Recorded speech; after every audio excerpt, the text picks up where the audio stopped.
기독교 신앙을 조롱하려는 의도였죠. 이런 말을 합니다. 천국 하면서 지금 당장 죽어 천국 가겠다는 사람은 없다. 맞습니다, 여러분. 우리는 천국을 사모합니다. 그러나 죽어 천국 가는 것만이 우리의 유일한 목적이 아닙니다. 정확히는 알 수 없지만 우리 시대의 인류가 멸망하지 않는다면 우리는 역사의 한 시점에서 우리의 이웃과 우리의 후손들을 위해 해야 할 일이 있다는 것입니다.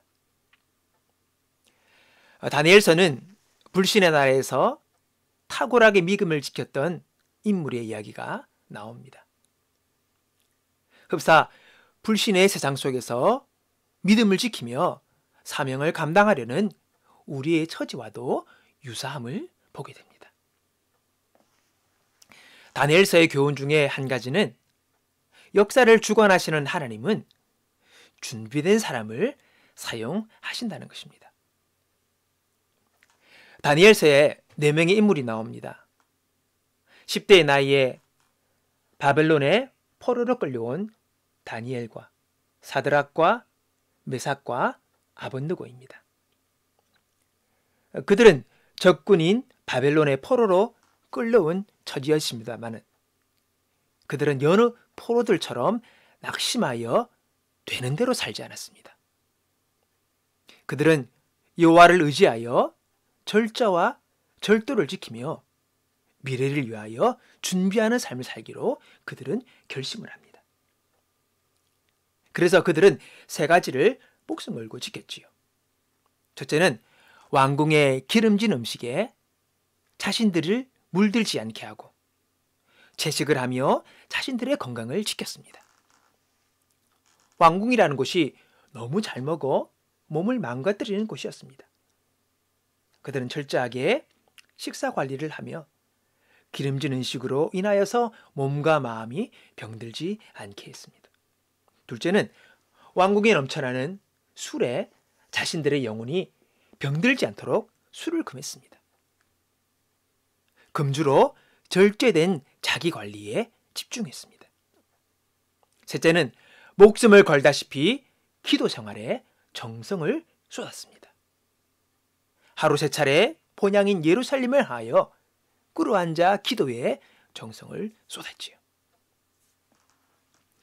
이렇게 탁월한 자기 관리에 집중을 하게 되니 그들은 남다른 총명함과 탁월한 지식을 쌓을 수 있었습니다. 거기에다 다니엘은 꿈과 비전을 지닌 젊은이로 자라날 수가 있었지요. 그들이 이렇게 준비되었을 때에 하나님은 그들을 사용하여 역사하실 수 있었습니다. 예나 지금이나 하나님은 자신의 필요에 맞게 준비된 사람을 사용하시어 역사를 이끌어 가신다는 것을 우리는 알아야 합니다. 제가 신대원 시절 공부할 때에 탁월한 목회를 하셨던 아주 훌륭한 목사님이 이런 말씀을 하시는 거예요.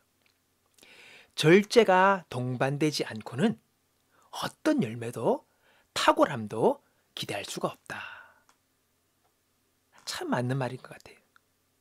지나고 나니 더 그 말이 마음에 와닿습니다.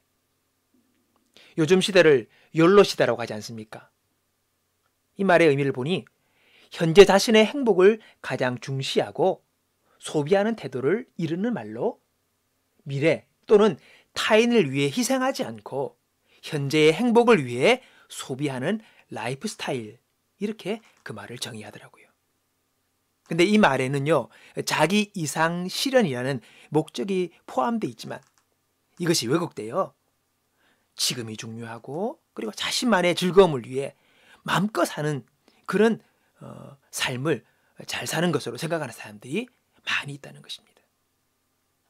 여러분, 이렇게 사는 것은 다니엘의 모습과는 전혀 다릅니다. 여러분, 왜 우리가 절제하며 삶을 관리해야 합니까? 하나님께 쓰임받기 위해서입니다. 그럼 왜 하나님께 쓰임받아야 합니까? 하나님께 쓰임받을 때에 우리의 삶에 하나님의 영광이 나타나는 거예요.